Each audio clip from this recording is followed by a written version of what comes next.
भारत के पहले मुगल शासक बाबर, जिन्होंने भारत में मुगल साम्राज्य की नींव रखी थी, जिन्होंने भारत में मुगल साम्राज्य की स्थापना की, आज मैं उनके बारे में जिक्र करूंगा।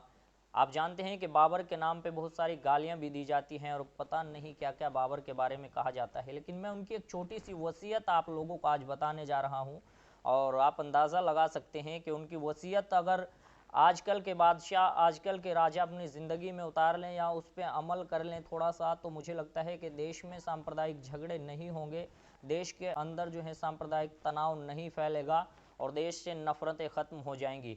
मुग़ल बादशाह बाबर अपने वसीयतनामे में लिखते हैं, अपनी मौत से पहले हुमायूं के नाम उन्होंने ये वसीयतनामा लिखा और तुज़ू के बाबरी एक किताब है, उसमें आज इसका ज़िक्र मिलता है, जो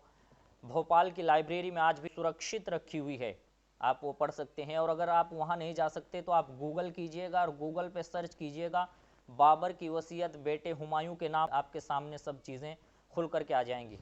बाबर 1526 में भारत में आया। ग्वालियर के किले में रहते हुए बाबर ने वहाँ की वास्तुकला की तारीफ़ की और हिंदुस्तान की तारीफ़ की और अपनी मौत से पहले बाबर ने अपने बेटे हुमायूं को एक वसीयतनामा लिखा और उसमें उन्होंने लिखा कि मेरे प्यारे बेटे हुमायूं, हिंदुस्तान एक बहुत बड़ा देश है और अल्लाह का शुक्र अदा करो कि अल्लाह ने आपको इतने बड़े देश पर राज करने का मौका दिया।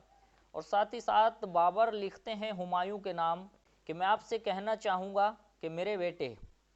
हिंदुस्तान में सभी मज़हब के लोग रहते हैं, सभी धर्मों के लोग रहते हैं। मैं ये कहना चाहूँगा कि कभी धर्म के आधार पर राजनीति मत करना, धर्म के आधार पर भेदभाव मत करना और कभी किसी भी धर्म का धर्म स्थल मत तोड़ना। और साथ ही साथ ये भी जिक्र मिलता है कई जगह एक ऐसे मज़हब के लोग भी रहते हैं जो गाय को पवित्र मानते हैं और गाय को पूजनीय मानते हैं। तो बेटे हुमायूं, मैं कहूँगा कि कभी भी अपने शासन में गौकशी मत होने देना, गाय का वध मत होने देना, यानी कि गौ हत्या मत होने देना। और साथ ही साथ ये भी लिखते हैं बाबर अपने बेटे हुमायूं को कि कभी भी किसी धर्म स्थल को मत तोड़ना,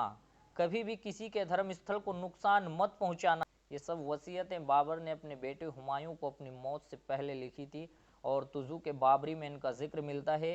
भोपाल की लाइब्रेरी में आज भी ये वसीयतनामा सुरक्षित रखा हुआ है। आज की वीडियो में सिर्फ इतना ही, अगली वीडियो में मिलते हैं, तब तक के लिए आपसे इजाज़त चाहूँगा।